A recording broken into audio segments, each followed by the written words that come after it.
My name is Lyonel Myrthil. I'm a supervisory special agent. I'm originally from Miami, Florida. I've been in the FBI for almost 12 years. I came in April 2008. Honestly, I wasn't exposed to the FBI as a young man. All I knew about the FBI was what I saw on TV and what I saw in fiction. Um, my first experience and exposure to the FBI was actually at an accounting conference. I was a member of a organization called the National Association of Black Accountants. The FBI was there recruiting. Had a chance to speak with the recruiter. Was very impressed. Was very inspired. And from there, history was made. I was taking the test and moving along in the process with becoming an agent from there. If I were not an agent, the one profession I would see myself working in is education. I could see myself being a teacher. I love the fact that teachers have a great responsibility and the fact that they affect so many lives and influence the youth and the individuals that they are exposed to. What steps did I take personally to prepare myself for the challenge?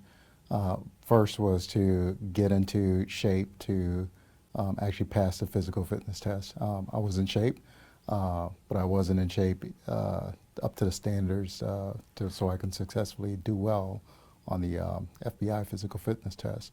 The next thing I did was to educate myself, read as many books, watch as many documentaries, learn as much as I can about what I'm getting myself into. And then the third was really to surround myself with positive people that can really, push me and keep me motivated so I can keep a positive mindset to achieve the success. For me, the most rewarding part about being an agent is the fact that I have an opportunity to touch so many lives, whether it's the victims, the individuals that we serve and protect. It's really inspiring to see those faces, even when they don't realize that you're there protecting them or helping them, just knowing that you're serving without necessarily being in the spotlight. What I've learned about myself personally and professionally since becoming an agent is that I've learned that I can overcome multiple obstacles at the same time.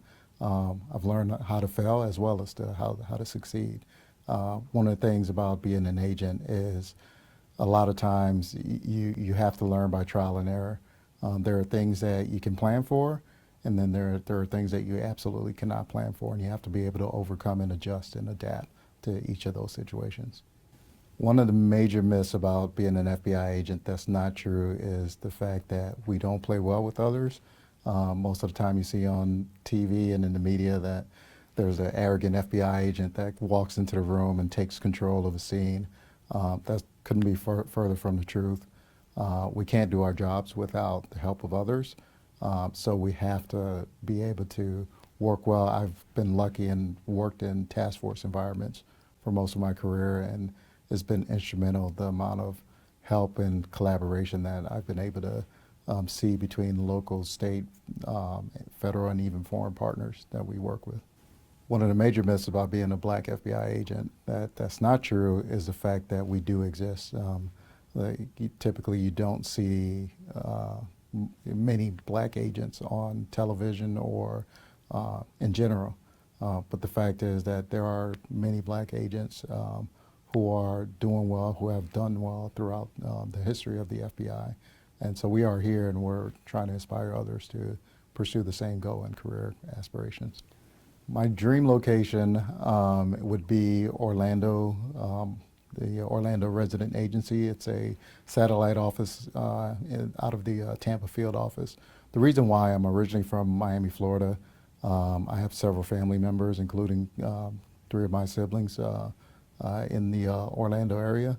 It's a great place to be, close to family, not too close for some, warm weather, but ultimately a place where I can be closer to family.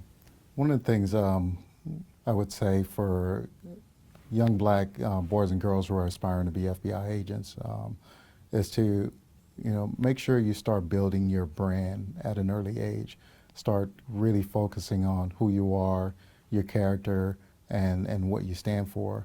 Don't make decisions that are going to affect you long term and hinder you from certain opportunities, whether it's surrounding yourself with the wrong people, being involved in illegal activities, but not doing anything that's going to be long lasting. People make mistakes, but there are some that are, detrimental to your success in the future.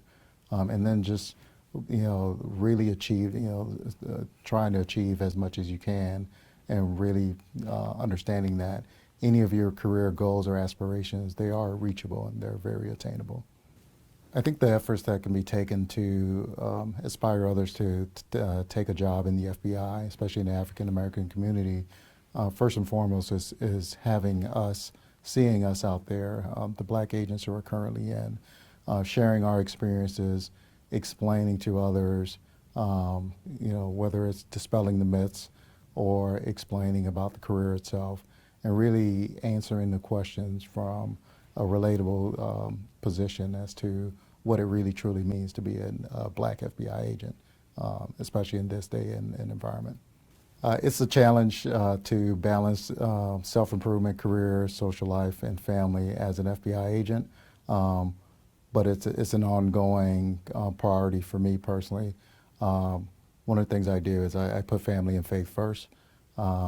So I do make it a point to be present and be deliberate about being there for family and being there for my community and being involved in organizations, whether it's my fraternity or other organizations that I'm a member of, but being present and being there, and being able to detach and sometimes bringing family, to work with me and sharing those experiences, because at the end of the day, we are a work family as well. So helping my fellow coworkers understand that it is important, we can't ignore our family. It is important to detach as well, and it's healthy to detach. The one place on earth I think I would like to visit is Bali. I haven't been to Bali. It's a beautiful place, but really the most inspirational place that I would like to visit is South Africa, for a couple of reasons: for the culture, for the beauty, for everything that inspires us as far as our history and where we come from. In my spare time, I can be found either running, reading, or listening or playing music. I'm a musician, so I'll spend time either practicing or playing music with an organization. Right now, I am currently reading a book called The Infinite Game by Simon Sinek. It's a book that talks about the mentality of being able to carry yourself in life in the sense of it being an infinite, basically an infinite goal to really improve yourself, to really strive, to really, ultimately make yourself better and develop yourself. It's not a finite purpose or struggle or goal.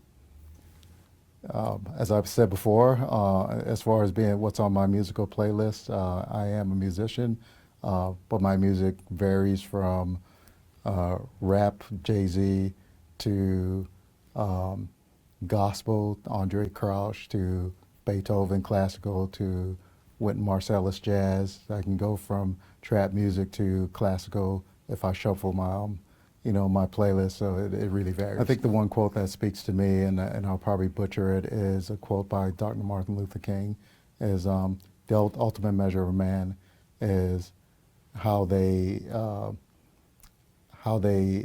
act in a time of, not how they act in a time of comfort or convenience, but how they act in a time of controversy.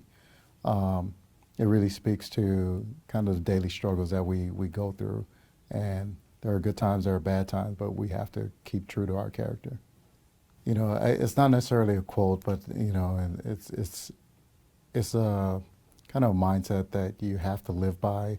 It's really just be focused on what's important to you. Don't.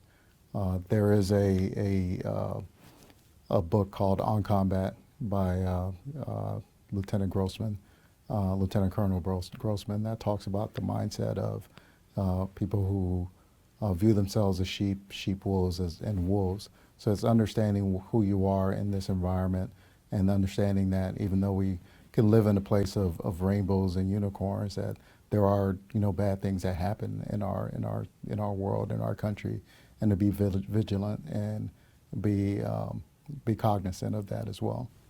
I think it is very important that the FBI celebrated the 100th anniversary of the first African American special agent in the FBI for a couple different reasons.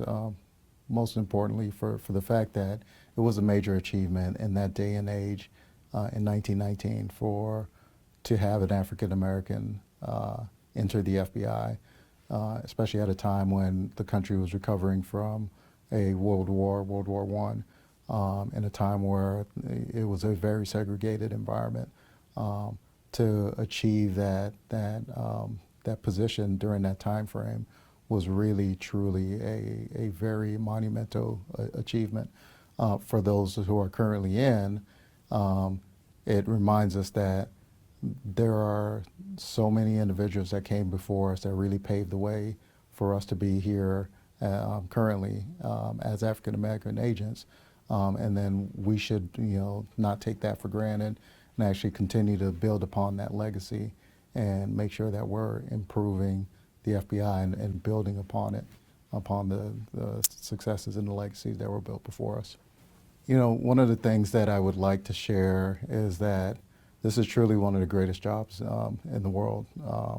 And as an African American agent, I take it upon myself to be, a very outspoken recruiter. I'm not a recruiter in the FBI, but I'm always looking to recruit talented young African American males and females to, enter this, career and experience what I'm experiencing. I think for me, the excitement that I felt walking across the stage as an FBI agent when I graduated from Quantico, 12 years later, I still feel the same excitement to this day. So it really is a passion and as well as a career.